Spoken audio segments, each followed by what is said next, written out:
Okay, we're still connected to the test point, which we know puts out a 0.5 volt signal at 1 kilohertz. We have both channels being displayed at 1 volt per division. And what we see is that both channel A and channel B, or channel 1 and 2, whichever way you want to name them, are displaying a half a volt on the 1 volt per division scale. We're coming up a half of a step, a division in each case. As I move my scale to 0.5 volts in each case, make it easy so we can tell, we're exactly 1 division in height on channel A and 1 division in height on channel B. 0.2 volts per division, both channels.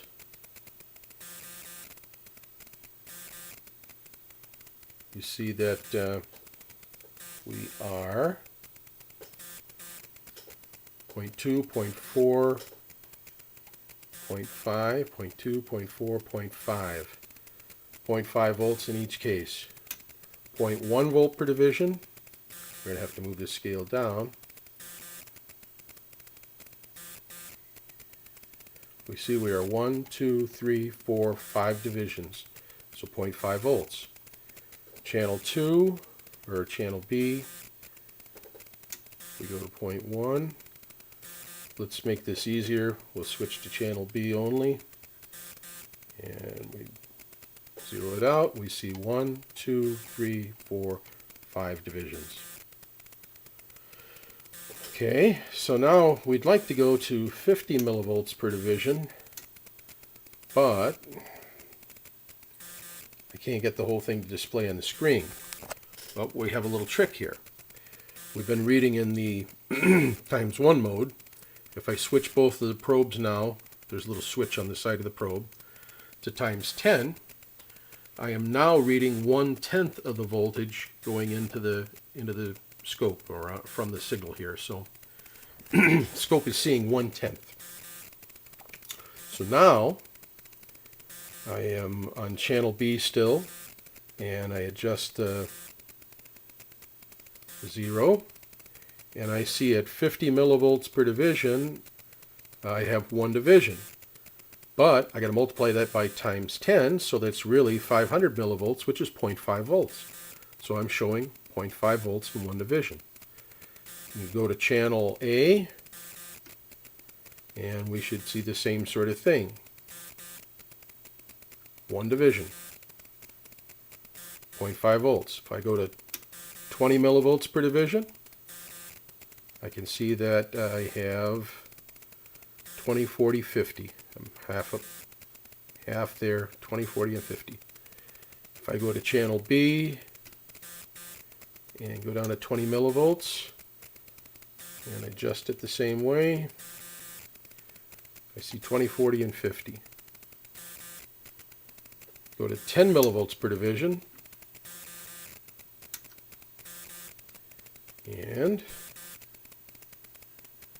I see 1, 2, 3, 4, 5 divisions.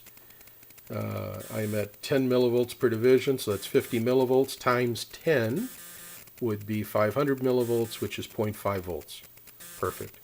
If I go to channel A, do the same thing. 1, 2, 3, 4, 5 divisions.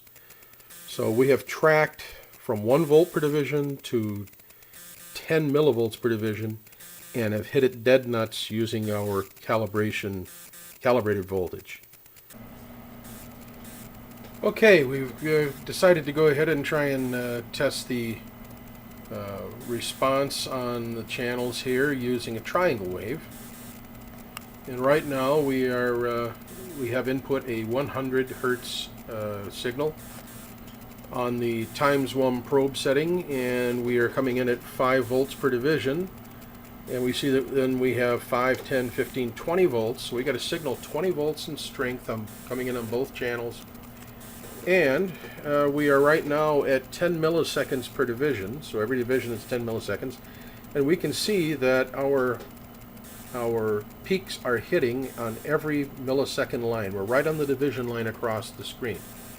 So that means there must be 10 milliseconds between each cycle. And that would mean that we would have 100 hertz coming in.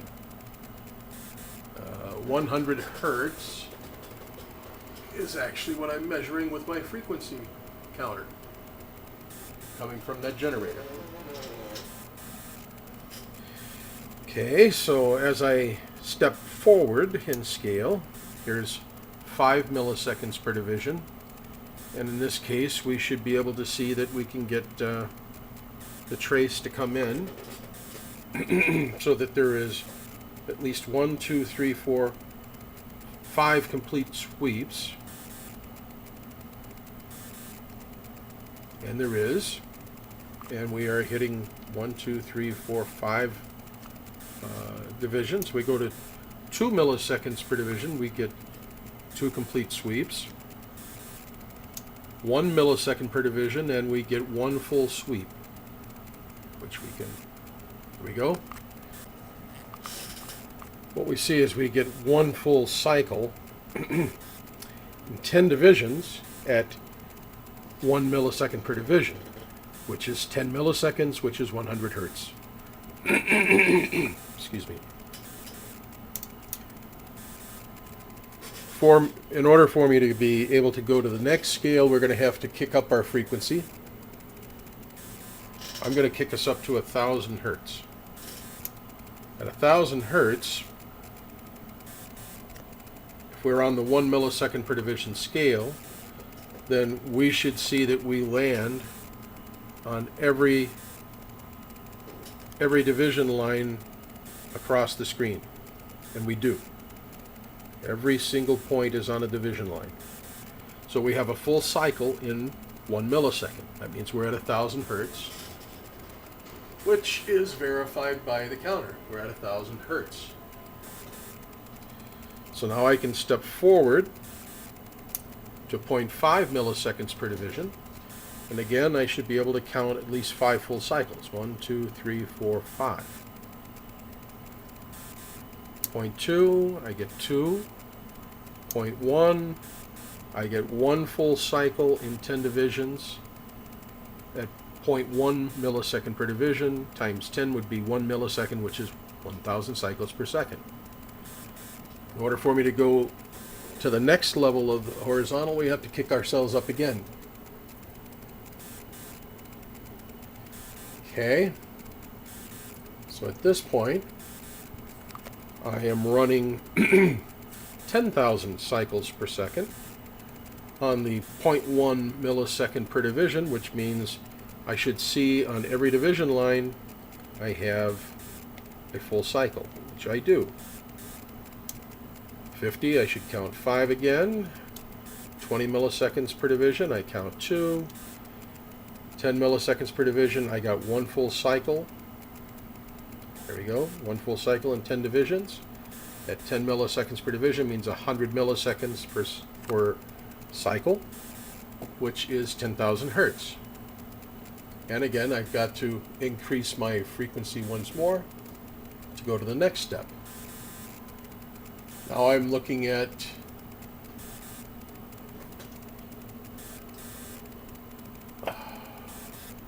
100,000 cycles per second. Okay, and at 100,000 cycles per second, I should once again find myself hitting every single division line. 1, 2, 3, 4, 5, 6, 7, 8, 9, 10. At 10 milliseconds per division, I'm doing 100,000 cycles per second. If I go to 5 milliseconds per division, I should count 5 cycles. 2, I get 2 cycles. 1, I get 1 full cycle. 1 full cycle in 10 divisions times 1 microsecond. So I'm at 1 microsecond per division times 10 is 10 microseconds, which means I'm running 100,000 hertz. I now step up to a megahertz on my input.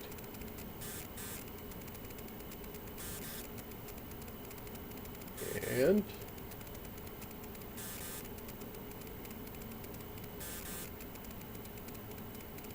there we go. At 1 megahertz, and I'm on the 1 microsecond per division setting on the horizontal. I see I am right on the gradical, 10 divisions across, so I'm running 1 megahertz coming in. And if I go to 0.5 microseconds per division, I see 5 divisions, or 5 cycles, excuse me. 0.2 microseconds per division, I get 2 cycles. And at we don't have a 0.1. We're now on the XY scale. So we've now gone through the entire sweep band, and we verified that we were accurate in every single step in frequency, from 100 hertz all the way up to 0.2 microseconds per division, whichever that would be. It's over a megahertz anyway. And so let's talk about what we're looking at here. In order for us to be able to create a triangle wave, which is what we have on the screen, we have to be able to draw a straight line up, straight line down, straight line up, straight line down. You can tell by looking at it that they're straight lines. That's good because it was meant to be a triangle wave. It is a triangle wave.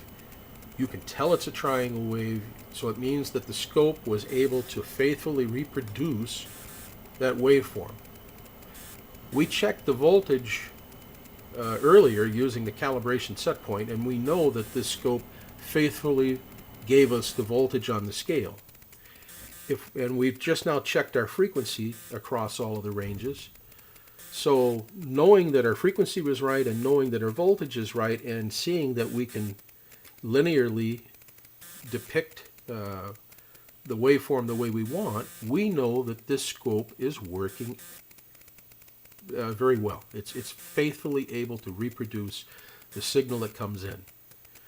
So the only other thing for me to do at this point, I think, is to check the bandwidth of the scope and see that we're still within the proper bandwidth limits to call it a 30 megahertz scope. We'll do that next. Okay, we've set this scope up so that we can measure the bandwidth of the scope as best we can. I do have a couple of handicaps. My frequency generator is rated at a maximum 20 megahertz. Now, in reality, it can put out somewhere around 25, 26 megahertz maximum, but that's still 4 megahertz less than the 30 megahertz that this thing is rated at. So I'm going to be able to run my generator up close to the 30 megahertz point, but I'm not going to be able to actually hit it. I could do it with some other generators, but the problem with those is that I cannot guarantee that the output is regulated enough that it held the amplitude while I varied the frequency. This particular scope or particular generator, I can. So we are going to go ahead and see what we get. Right now, I have my my input frequency. We can measure with our counter just to see where we're at.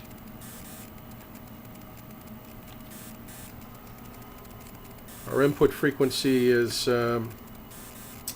about 469 hertz right now. I could actually take it down even lower. There's 300, 200, 245. The point is to take it very low, and we want to have our amplitude set so that we've gone across all 8 divisions of the screen in our cycle. And that's exactly what we've done here. Now, as I vary my frequency upward, at first I'm going to see that I hold this amplitude steady. But at some point up on the upper end, I'm going to start to fall off, and that amplitude will start to shrink. When it shrinks from 4 divisions from the center upwards, I go plus or minus 4 divisions. When it shrinks down to 2.8 divisions, that represents the 3 dB point that we want to measure. If we hit that before we hit the 30 megahertz, then we don't have bandwidth in this thing like we used to. And if we don't hit that point, then good. Then we probably do have our bandwidth. So right now, we're going to disconnect our counter again because our counter has capacitance. And we don't want to load this line with it. So we're going to take it out. And the other thing you'll notice is I'm only measuring one channel at a time. I'm not trying to measure both channels together, and the reason for that is there's capacitance on the probes, and if I parallel the probes in order to get both channels to display on there, I have added capacitance which decreases my bandwidth capability. This thing is rated per channel, so I'm reading one channel at a time. So right now we're going to go ahead and raise this frequency up. We're going to watch the screen to see when we hit 2.8 divisions. Up. It hasn't fallen much at all right now. Now we're beginning to fall 0.2, 0.4. I'm going to just adjust my trigger just here so we can still see it. Alright. We are now at 3 divisions. So we're getting really close to that 2.8. But we have not hit it quite yet, and I am at the maximum of my generator capability, and I'd say we're sitting at about 2.9 to 3.0 divisions. So we're close, but we haven't hit the 3 divisions yet, or 2.8 divisions yet. So the question is, what frequency are we at right now? Well, like I said earlier, we should be somewhere around 25 megahertz. But now what we'll do is we'll connect the counter up again, and we're going to see what frequency we're at. We'll connect it now because it doesn't matter what happens to our scope trace. Okay. And according to the counter, we are running 25.1 megahertz right now. So we were within our 3 dB point from 0 or 400 hertz up to 25.1 megahertz, and we held. Okay, so I can't take you closer to that. I wish I had a more capable generator, but my guess is we're still within our 3 dB for the 30 megahertz range on this scope, which is a good thing. Okay, at this point I've connected channel 2 up, and we're going to run the same test. I am at roughly the 400 hertz point. I'm going to go ahead and sweep upwards, and we're going to watch until we fall to, hopefully we don't hit 2.8, but we're going to get near it. We're falling. There's 3.0. 3.0 is a maximum that we went down. And let's see what we're at as far as the frequency goes.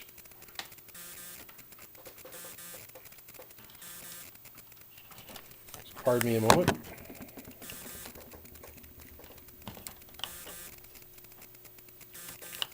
All right.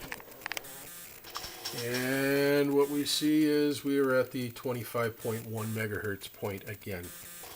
So on channel B, we did the same thing. We hit 3 divisions, which is near our 3 dB point at 25.1 megahertz, but we did not hit the 2.8 division mark yet. So there's a good chance we would have made it, and we're within our bandwidth on this scope. So all in all, we have not seen that anything is wrong with this scope. It seems to be working very well. We have a nice crisp trace. We have calibrated vertical. We have calibrated sweep. We have linearity. It's a good scope.